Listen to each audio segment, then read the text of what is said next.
Қайырлы күн достар, менің арнама қош келдіңіздер. Сіздермен Толқын.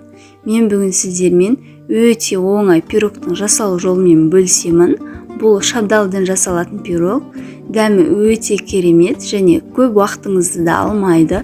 Бар болғаны 20 минутта дайын болады. Шаймен ішкенге өте керемет үйлеседі. Үгітілмелі қамыр және жұмсақ шабдалы бір-бірімен өте керемет үйлесіп тұр. Видеоның соңына дейін қарап, менің арнама тіркеліп кетуді ұмытпаңыздар. Ең алдымен електен өткізілген ұнымызға жұмсақ сары майымызды саламыз.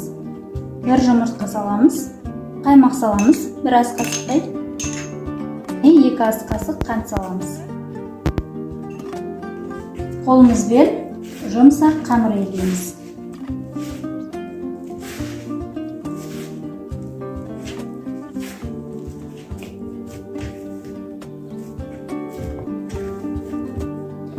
Қамырымызды елеп болдық. Енді 15 минутқа тоңазытқышқа салқын пакетке салып, демалдырып қоямыз.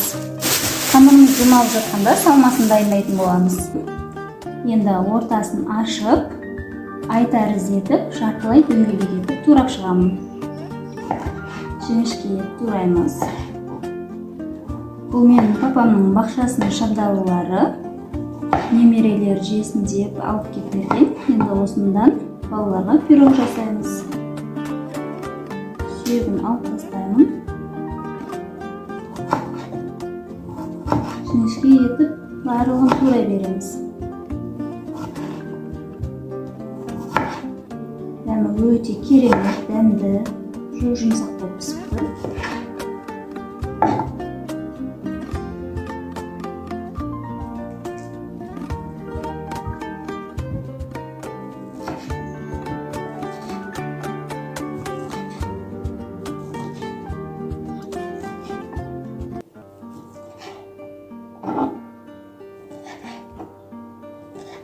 Формасы инжирдің формасына ұқсайды.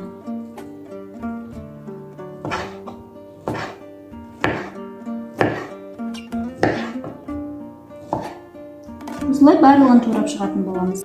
2 ас қасық қанттың үстінен шай қасықтың 4/1 корица салып, жақсылап араластырып қоямыз.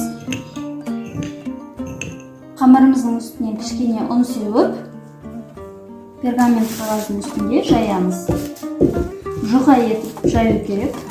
Қалыңдығы 1 см болса жетеді.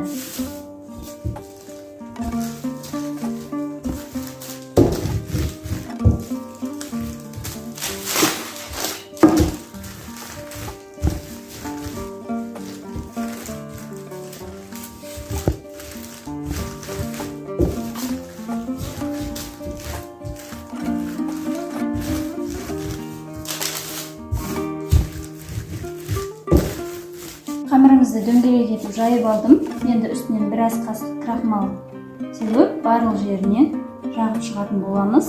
Крахмал шабдалының соғы қамырға өтіп кетпеу үшін керек. Барлық жеріне осылай тегізіп шығамыз. Артығы болса, қасықпен осылай қырып, алып тастауымызға болады.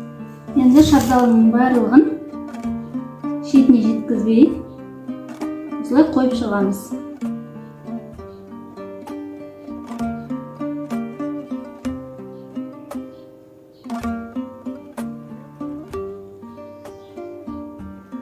Шабдалының бәрін орналастырдық.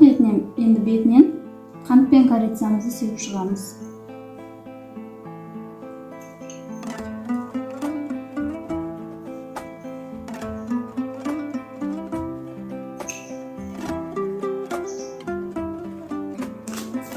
Енді қамырымызды шетіне қарай қайырып шығамыз.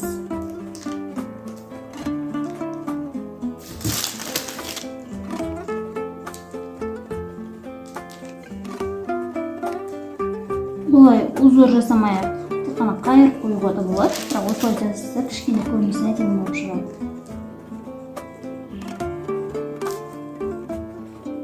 Енді бетінен жұмыртқа жағып шығамыз. Шет-шетіне.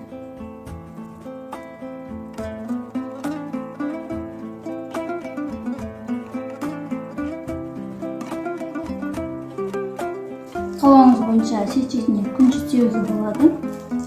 сөйтпесе де болады, бірақ сөйтсе әдемі көрініп шығады. Ағын қарасын араластырып себуге де болады.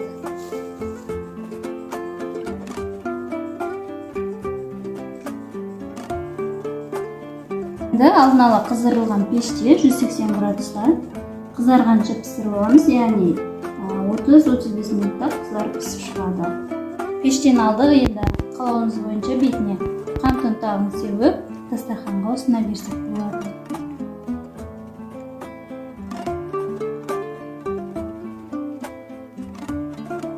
Достар, осымен біздің пирогымыз дайын. Бұл пирогты тек қана шабдалдан емес, өзіңізге ұнайтын кез келген жеміс-жидектерден жасауға болады. Мысалы, алма, өрік, шие және өзіңізге ұнайтын басқа да жидектерді қоюға болады. Дәмі өте керемет, жұп-жұмсақ болып шығады. Ыстық шаймен ішсеңіздер керемет болады. Видеоны соңына дейін қарап, менің арнама тіркелгендеріңіз үшін рахмет. Видеоны достарыңызбен бөлісіп қойыңыздар. Алда әлі көптеген рецепттермен бөлісемін. Сау сәлеметте болыңыздар.